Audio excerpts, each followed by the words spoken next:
دیکھو یہ تو جو الیکشن کمیشن نے سارے پارٹی لیڈرز کو لیا ہے، تو ایک لیٹر ہمیں بھی آیا ہے، پارٹی نے ہم تینوں کو نامینیٹ کیا، میں ہوں، علی ظفر صاحب ہے اور امید نیازی صاحب ہے،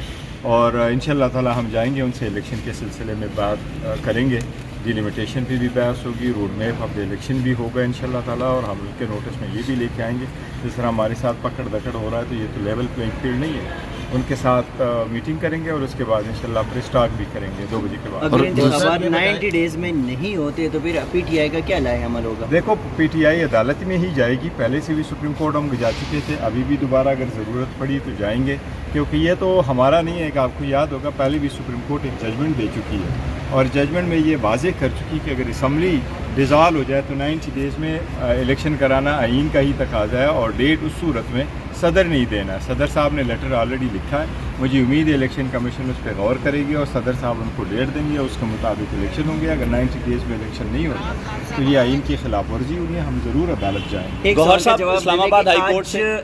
تحریک انصاف کے جو senior chairman P T I کے جو وکیل ہے خواجہ حارث کے کیس سے علیحدگی کے حوالے سے جو ہے خبریں چل رہی ہے، اس خبر میں کتنی صداقت؟ نہیں دیکھو وہ کیس سے الگ نہیں ہوئے ہیں، لیکن ایڈیشنل کونسل آتے رہتے ہیں، پہلے بھی دوسرے کونسل تھے تو خواجہ حارث صاحب آ گئے، اگر ایک ایڈیشنل کونسل آ جاتا ہے تو اس کا مطلب یہ نہیں ہے کہ وہ کیس سے الگ ہو گئے، اس کی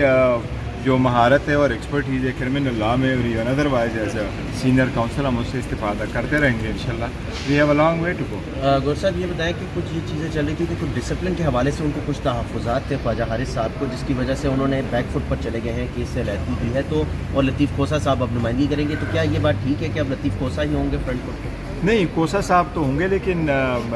کوئی ڈسپلن کا ایسا نہیں ہے کہ کسی وکیلوں پہ اس کو اعتراض رہا ہے کہ میں آگے کروں، کیونکہ خواجہ صاحب از اے ویری گڈ کونسل اور ہم اس کی ایکسپرٹیز کی بڑی عزت کرتے ہیں اور وہ ان سے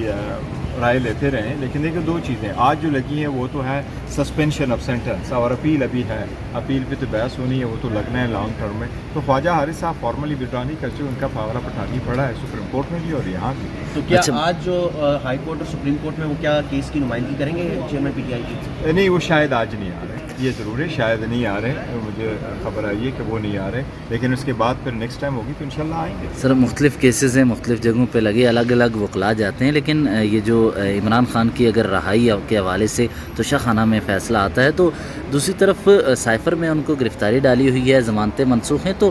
یہ ان کی رہائی کے لیے کتنے کیسز چل رہے ہیں اور کیسے رہا کروا دیں گے؟ دیکھو سپریم کورٹ کی ججمنٹ یہی ہے کہ اگر آپ کسی کیس میں اریسٹ ہو جائے تو ضروری نہیں ہے کہ آپ کے باقی کیسز بھی ختم ہو جائیں۔ ہم نے عدالتوں سے اس وقت بھی یہ استدعا کی تھی کہ آپ ہمیں ایک موقع پرووائڈ کریں، اور سپریم کورٹ کی اس کی کیسز کی ججمنٹ میں کیا ہے، اور آپ کے سب سے بڑا ایگزامپل آپ کے سامنے جو کیس آج بھی سپریم کورٹ میں لگا ہوا ہے اس کے لائٹ میں بھی ہم نے کہا تھا کہ اس میں ڈیٹ ہو گئی تھی، جسٹس یہی آفریدی صاحب نے ہمیں ڈیٹ دی تھی، وہ بھی اریسٹ کے بعد کی، تو اس میں بھی ہم کریں۔ دوسری بات آپ کو ایک بتاؤں کہ as we speak today Khan صاحب کے ساتھ کل بھی میٹنگ ہوئی ہے، آئین کا تقاضا ہے کہ کوئی اریسٹ ہوتا ہے تو آپ نے ودن 24 اور اس کو بتانا ہے کہ کیا وہ اریسٹ ہوا ہے کہ نہیں۔ ایز وی اسپیک خان صاحب کو کبھی نہیں بتایا گیا کہ یو آر انڈر اریسٹ، تو وہ ہم کر چکے ہیں۔ ٹھیک ہے، تھینک یو۔